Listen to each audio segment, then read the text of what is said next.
Jerusalem is not merely old, it is layered. Walk its lanes, and the ground seems to speak in overlapping voices, each one convinced it is the rightful owner of the story.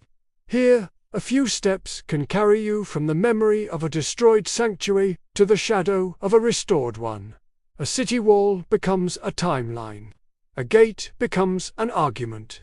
And a single hill can hold the prayers of billions, even as it has carried the boots of conquerors for nearly 5,000 years. What makes Jerusalem different is not only that it is sacred, many places are sacred.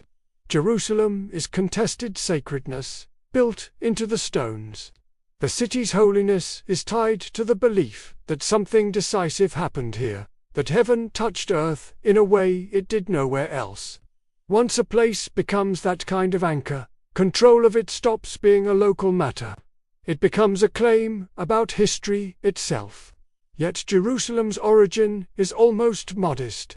Strip away the temples and domes, the processions and pilgrim roads, and the story begins with water. In the hills of ancient Canaan, a spring emerged from rock, reliable enough to turn a hard landscape into a settlement worth defending.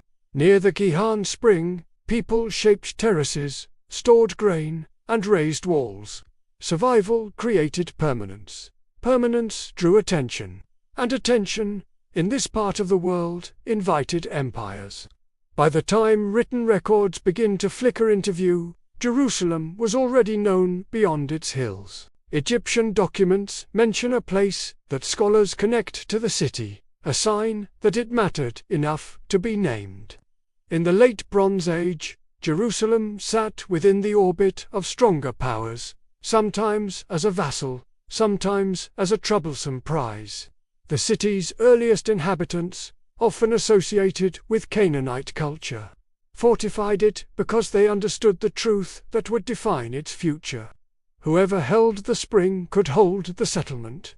The great systems of the eastern Mediterranean began to fracture. Trade routes broke, palaces fell, and the old order shuddered in what historians describe as a broad collapse.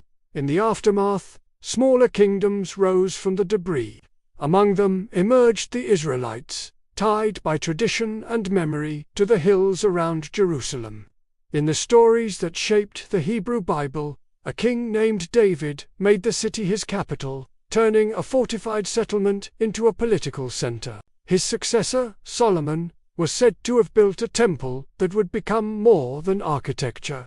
It would become a compass point for identity. Temples do something powerful. They turn geography into destiny. If the divine is believed to dwell in a particular place, then that place becomes the heart of a people's world. Jerusalem's temple, in time, became exactly that. Even when the kingdom split, even when rival capitals existed elsewhere, Jerusalem gained gravity as the seat of worship and the symbol of continuity. But sacred gravity attracts collision. Powerful neighbors watched the region, not for its poetry, but for its strategic value. The great empires of Mesopotamia and Egypt looked west and saw a corridor connecting continents. Jerusalem sat within that corridor, perched between stronger forces, vulnerable to any shift in the political wind. In the 6th century BCE, the wind became a storm. Babylon, under Nebuchadnezzar II, moved against Jerusalem. Siege warfare in the ancient world was slow, brutal pressure, tightening until food ran out and hope thinned. Babylon took the city, and when rebellion followed, Babylon returned with a harsher message. Jerusalem was smashed. The temple was destroyed. Leaders and many inhabitants were forced into exile. For the people who had tied their identity to a single sacred building, the loss was existential. It was not only defeat, it was dislocation from the center of the world they believed they inhabited. And still, the story did not end in ruin. Empires rose even faster than cities could rebuild. Persia, under Cyrus the Great, replaced Babylon as the dominant power. And Cyrus pursued a strategy that looked merciful and was also practical.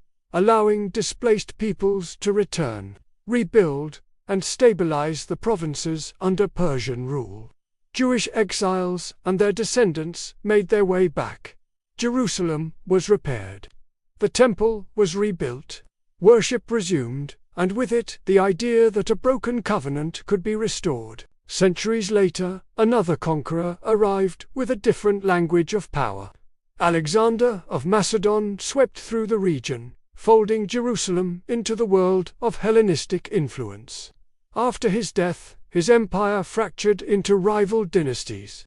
Jerusalem became a city pulled between them, especially the rulers of Egypt and the rulers of Syria. Greek culture seeped into local life, reshaping names, customs, and public space. For some, this was opportunity. For others, it was erosion. Tension eventually ignited into revolt. A Jewish uprising, led by figures remembered as the Maccabees, seized Jerusalem and rededicated the temple.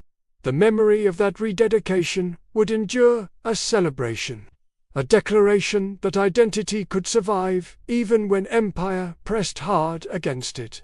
For a time, Jewish rulers governed a more independent realm, and Jerusalem stood again as a capital rather than a possession. Then Rome arrived, as Rome always did, with alliances, client kings, and the promise of order backed by force. Herod the Great, a ruler tied to Roman power, transformed Jerusalem with massive building projects, including an expanded temple complex that dominated the city. The result was grandeur and tension in equal measure. Under Roman administration, Jerusalem was both a religious magnet and a political risk. Crowds gathered for festivals. Ideas spread quickly, and in a city heavy with expectation, it took only a spark to set the whole province on fire. In the early part of the Common Era, Jerusalem became the cradle of another faith that would reshape the world. Followers of Jesus of Nazareth, emerging from Jewish tradition, told a story of execution and resurrection that turned Jerusalem into sacred ground for Christians as well. The city now carried competing sanctities, overlapping and sometimes inseparable. Rome, wary of unrest and suspicious of religious movements that could fuel resistance, tightened control. In 66 CE, rebellion erupted in Judea, and Jerusalem became its center.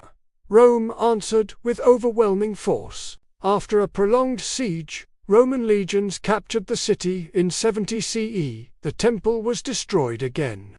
A second cataclysm that echoed the Babylonian trauma centuries earlier. Only portions of the surrounding structures remained, including sections of the outer retaining walls that would later become a focal point of Jewish prayer. Afterward, Rome did more than punish. It redesigned. Jerusalem was rebuilt as a Roman colony with a new civic identity, and Jewish access was restricted.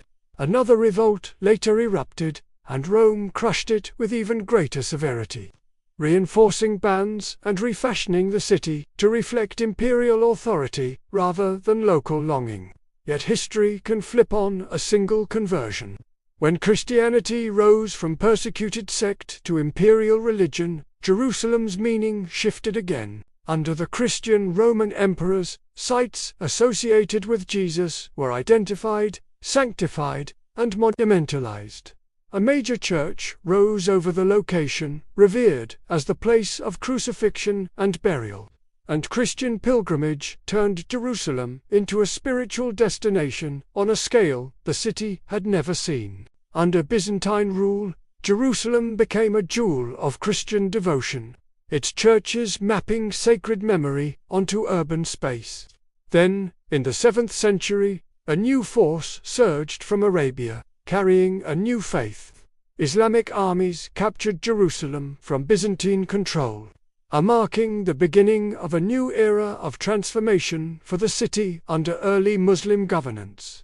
Jerusalem retained a diverse population. Christians remained numerous, and Jewish communities were allowed to return more openly than they had under Roman restrictions. The city's sacred importance in Islam grew quickly. tied to traditions of the Prophet Muhammad's night journey and the spiritual status of the Temple Mount. The skyline changed in stone. The dome of the rock rose, luminous and deliberate, marking the city with a new kind of sacred monument. Nearby, the Al-Aqsa Mosque became another pillar of Islamic devotion. Jerusalem was now a city claimed by three major faiths, each with its own sacred geography, each with its own sense of inheritance. Tolerance, however, was never guaranteed. Political shifts within the Islamic world altered the texture of daily life.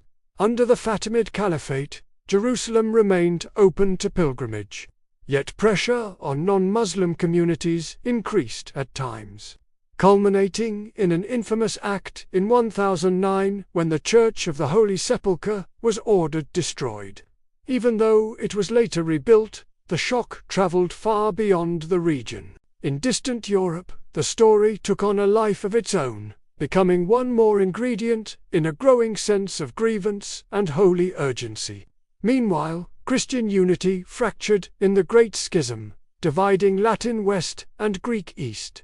Jerusalem, tied to Eastern Christian authority, became entangled in larger struggles over who spoke for Christendom. When the Seljuk Turks expanded into the region and reports of instability reached Europe, Jerusalem became the emotional centerpiece of a war presented as salvation.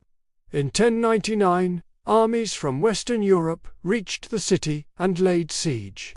When the walls were breached, slaughter followed.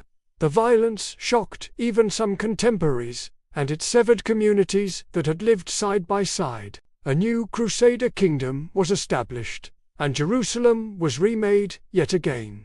Islamic holy sites were repurposed. Christian institutions expanded.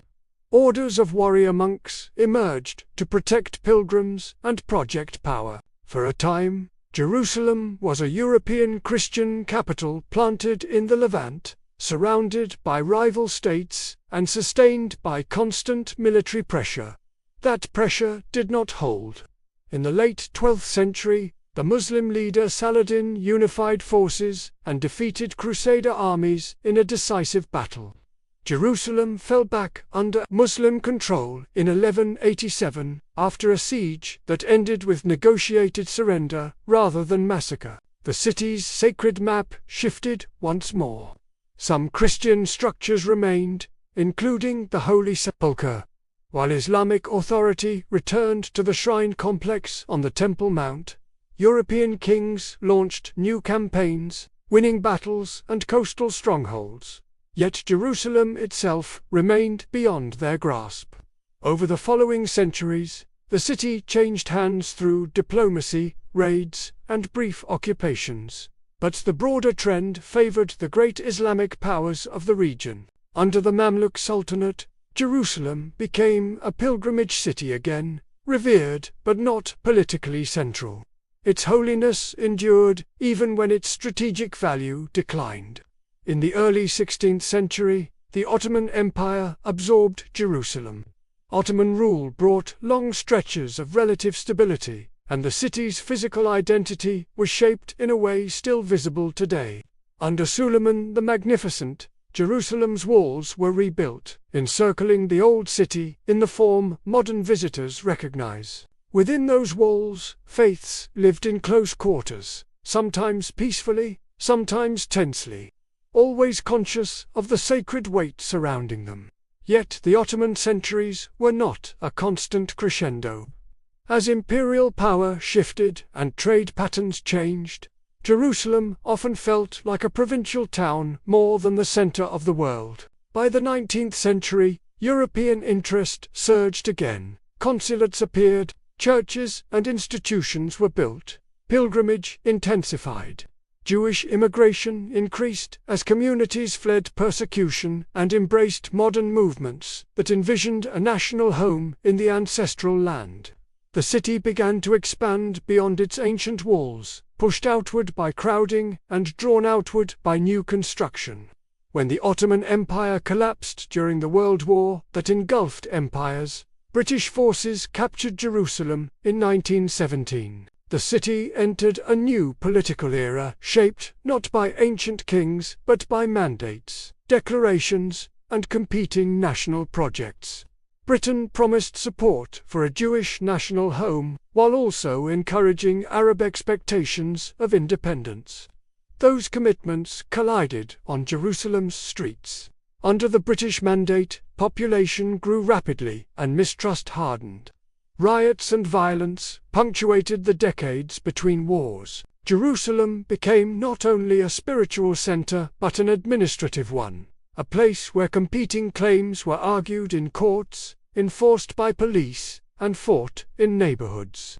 In 1947, the United Nations proposed partitioning the land into separate Jewish and Arab states, with Jerusalem placed under international administration to reduce conflict over holy sites. The plan did not prevent war. Fighting erupted, and by the end of the 1948 conflict, Jerusalem was divided. West Jerusalem came under Israeli control, while East Jerusalem, including the Old City, came under Jordanian control. The city that had been unified by walls and pilgrimage routes was split by barbed wire and fortified lines. That division did not last. In 1967, during the Six-Day War, Israel captured East Jerusalem, bringing the Old City under Israeli control and igniting a new phase of dispute over sovereignty, rights, and identity that continues to reverberate. Places of worship remained, and pilgrims continued to arrive, but the political question became inseparable from the spiritual one. The city's holiness did not soften the struggle. In many ways, it sharpened it. Jerusalem's story is often told as a sequence of conquests, but that is only the surface. Beneath the banners and battles is something more unsettling. The city's meaning keeps multiplying. Each era adds another sacred memory, another community, another attachment that does not fade when power changes hands. A conqueror can claim the streets, but not the longing. A government can draw borders, but not erase the stories people carry about where they believe they belong. That is why Jerusalem cannot be reduced to a single narrative without violence being done to the truth. It is a city built on a spring and sustained by belief. It is a place where stones are never just stones. They are evidence, inheritance, and promise. And when night settles over the old city, when the crowds thin and the prayers become quieter, Jerusalem seems to reveal what it has always been, a small patch of earth asked to hold the weight of the infinite.